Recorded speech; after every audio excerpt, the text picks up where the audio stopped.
Hi అండి, నేను మీ Shilpa Vinay. Welcome to Vinci kitchen. ఈరోజు మనం కార్తీక మాసంలో చేసే శివునికి ఎంతో ప్రీతికరమైన ప్రసాదం, అలాగే కార్తీక పౌర్ణమి రోజున చేసే సత్యనారాయణ స్వామి వ్రత ప్రసాదం, ఈ రెండు రెసిపీస్ని ఈ వీడియోలో మనం చూద్దాము. ముందుగా అయితే ఈ వ్రత ప్రసాదం ఎలా తయారు చేసుకోవాలో చూద్దాము.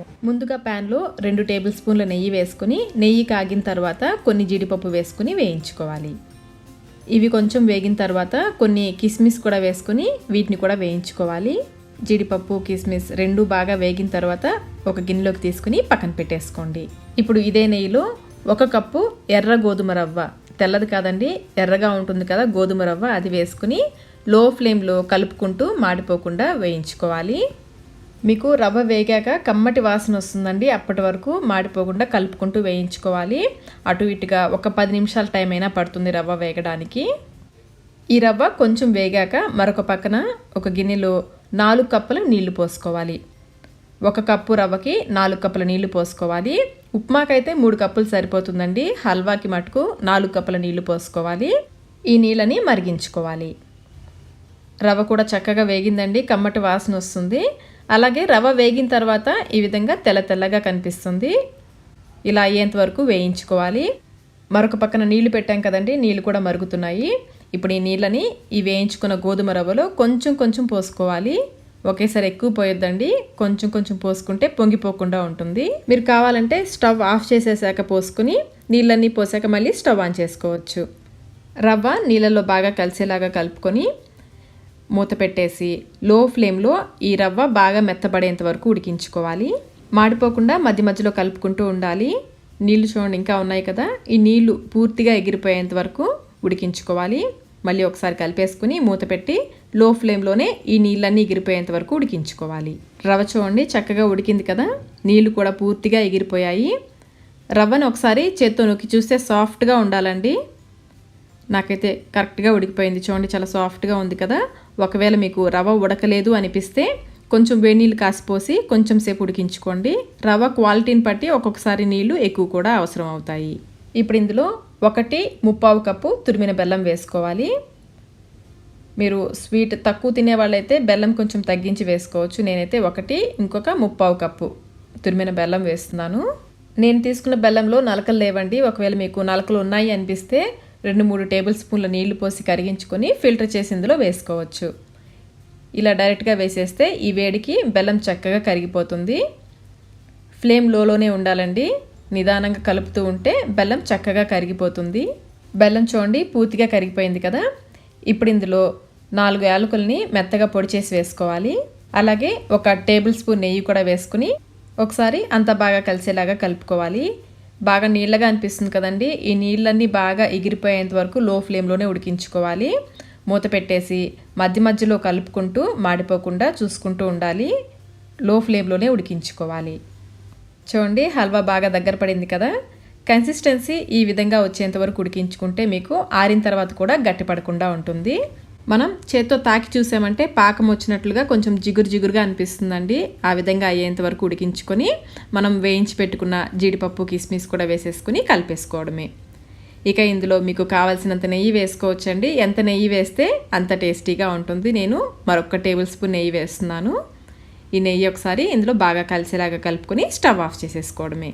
అంతేనండి, సత్యనారాయణ స్వామి వ్రత ప్రసాదం గోధుమ రవ్వ కేసరి రెడీ అయిపోయింది. అచ్చం గుళ్ళో ప్రసాదంలానే ఉంది కదండి. చూస్తేనే నేను నోట్లో నీళ్ళు వచ్చేస్తున్నాయి కదా. మేమైతే కార్తీక పౌర్ణమి రోజున తప్పకుండా సత్యనారాయణ స్వామి వ్రతం చేసుకొని ఈ ప్రసాదం చేసుకుంటాము. ఈ కొలతల్లో మీరు కూడా ఒకసారి తప్పకుండా ట్రై చేయండి. ఇప్పుడైతే మనం కార్తీక మాసంలో శివుని కోసం ప్రత్యేకంగా చేసే ప్రసాదం బసవ కజ్జం ఎలా తయారు చేసుకోవాలో చూద్దాము.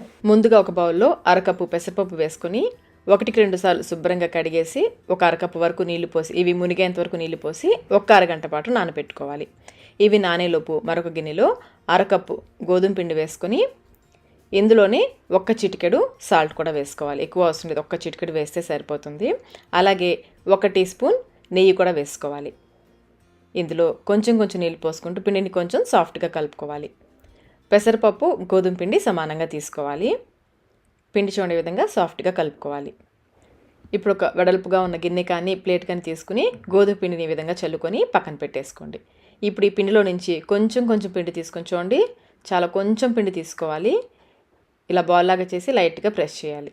ఈ విధంగా చిన్ని చిన్ని కుడుముల్లాగా చేసుకోవాలి. ఈ చేసిన కుడుముల్ని పొడి గోధుమ పిండిలో వేసుకోవాలి. చూడండి, చిన్ని చిన్నవి చేసుకుంటే బాగుంటుంది. మనం తయారు చేసుకున్న కుడుముల్ని పొడి గోధుమ పిండిలో వేయడం వల్ల ఇవి ఒకదానికొకటి అంటుకోకుండా ఉంటాయి. చూసారు కదా, ఈ విధంగా పిండి అంతటిని కూడా చిన్ని చిన్ని కుడుముల్లాగా చేసుకోవాలి. మధ్య మధ్యలో ఇలా చేస్తూ ఉంటే కుడుములకి గోధుమ పిండి పట్టుకుని ఒకదానికొకటి అంటుకోకుండా ఉంటాయి. మీకు ఇలా చిన్ని చిన్ని కుడుములు చేయడం కష్టం అనుకుంటే ఒకేసారి పిండి అంతటిని కూడా ఒక పెద్ద చపాతీలాగా రోల్ చేసేసి పెన్ క్యాప్ తీసుకుని చిన్ని చిన్ని సర్కిల్స్ లాగా కట్ చేసుకోవచ్చు. అలా అయినా చేసుకోవచ్చు, ఇలా అయినా చేసుకోవచ్చు. కొంచెం మందంగా చపాతీని రోల్ చేసుకుని ఈ విధంగా కుడుముల్లాగా అయినా చేసుకోవచ్చు. ఇలా కుడుములు చేసుకుని పక్కన పెట్టేసుకోండి. మనం ఈ కుడుములు చేసేలోపు పెసరపప్పు కూడా చక్కగా నానిపోయింది. ఇవి పక్కన పెట్టేసుకుని ఇప్పుడు స్టవ్ పైన ఒక గిన్నె పెట్టేసి మనం పెసరపప్పు కొలుచుకున్న కప్పు ఉంది కదా, ఆ కప్పుతో 3 కప్పుల నీళ్లు పోసి నీళ్ళని మరిగించుకోవాలి. నీళ్ళు ఇలా మరుగుతున్నప్పుడు నానబెట్టుకున్న పెసరపప్పులో నుంచి నీళ్ళన్నీ తీసేసి పెసరపప్పు మాత్రమే వేసుకోవాలి. అలాగే మనం తయారు చేసుకున్న కుడుములు ఉన్నాయి కదా, అవి కూడా వేసేసుకోవాలి.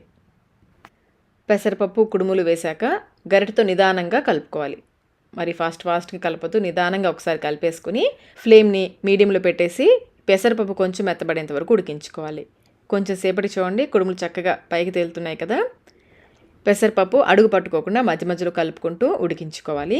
ఇవి ఉడికేలోపు మరొక పక్కన ఒక గిన్నెలో 1 కప్పు తురిమిన బెల్లం వేసుకోవాలి. మీరు స్వీట్ ఎక్కువ తినేవాళ్ళైతే మరొక 1/2 కప్పు కానీ 1/2 కప్పు కానీ ఎక్కువ వేసుకోవచ్చు. ఇందులో 1/2 కప్పు నీళ్లు పోసి బెల్లాన్ని కరిగించుకోవాలి.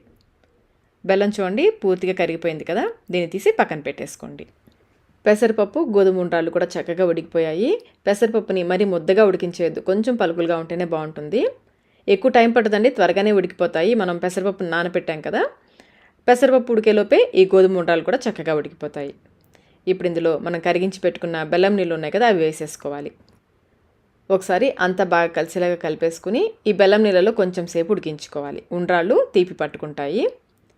ఒకసారి కలిపేసి లో ఫ్లేమ్లో కొంచెం సేపు ఉడికించుకోవాలి. ఈలోపు మరొక పక్కన ప్యాన్లో 2 టేబుల్ స్పూన్ల వరకు నెయ్యి వేసేసుకొని కొన్ని జీడిపప్పు బాదం పప్పు కట్ చేసి వేసుకుని వేయించుకోవాలి. ఇవి కొంచెం వేగాక కొన్ని కిస్మిస్, అలాగే నేను చిరోంజి సీడ్స్ ఉంటాయి కదా, అవి కూడా కొంచెం వేస్తున్నాను. ఇంకా మీరు కావాలంటే కొబ్బరి ముక్కలు, పచ్చివైనా పర్లేదు ఎండువైనా పర్లేదు, కొబ్బరి ముక్కలు కూడా వేసుకోవచ్చు.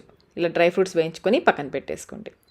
ఈ బెల్లం నీళ్ళలో కొంచెం సేపు ఉడికిన తర్వాత చివరిగా యాలకుల పొడి ఒక 3-4 యాలకుల్ని మెత్తగా పొడి చేసి వేసుకుని కలిపేసి స్టవ్ ఆఫ్ చేసేసుకోండి. కన్సిస్టెన్సీ చూడండి, ఈ విధంగా ఉండాలి. మరి చిక్కగా ఉడికించేది, ఆరిన తర్వాత మరి కొంచెం చిక్కబడుతుంది. ఈ విధంగా ఉడికించేసి స్టవ్ ఆఫ్ చేసేసుకోండి. ఇప్పుడు ఇందులో 1/2 కప్పు కాచి చల్లార్చిన పాలు పోసుకోవాలి. పాలు పూర్తిగా చల్లారిన పాలే పోసుకోవాలి. ఇందులో ఎక్కువ పాలు అవసరం లేదండి, ఒక 1/2 కప్పు పాలు అయితే సరిపోతాయి. ఖచ్చితంగా స్టవ్ ఆఫ్ చేసుకున్న తర్వాతనే పాలు పోసుకోవాలి. కొన్ని ప్రాంతాల్లో అయితే ఇందులో అసలు పాలు కూడా పోసుకోరు. పాలు పోసి కలిపేసిన తర్వాత చివరిగా మనం వేయించుకున్న డ్రై ఫ్రూట్స్ ఉన్నాయి కదా, అవి కూడా వేసేసుకోవాలి. అంతేనండి, శివునికి ఎంతో ప్రీతికరమైన ప్రసాదం బసవ కజ్జం రెడీ అయిపోయింది. కార్తీక మాసంలో సోమవారం రోజున తప్పకుండా శివునికి ఈ నైవేద్యాన్ని సమర్పిస్తారు. మీరు కూడా ఒకసారి తప్పకుండా ట్రై చేయండి. టేస్ట్ అయితే చాలా చాలా బాగుంటుంది. చూసారు కదా, కార్తీక మాసం స్పెషల్ 2 రకాల ప్రసాదాలు. మీకు నచ్చితే లైక్ చేయండి, ఫ్రెండ్స్కి ఫ్యామిలీ మెంబర్స్కి షేర్ చేయండి. మీ వాల్యుబుల్ ఫీడ్బ్యాక్ని కమెంట్ రూపంలో తెలియచేయండి. Thank you.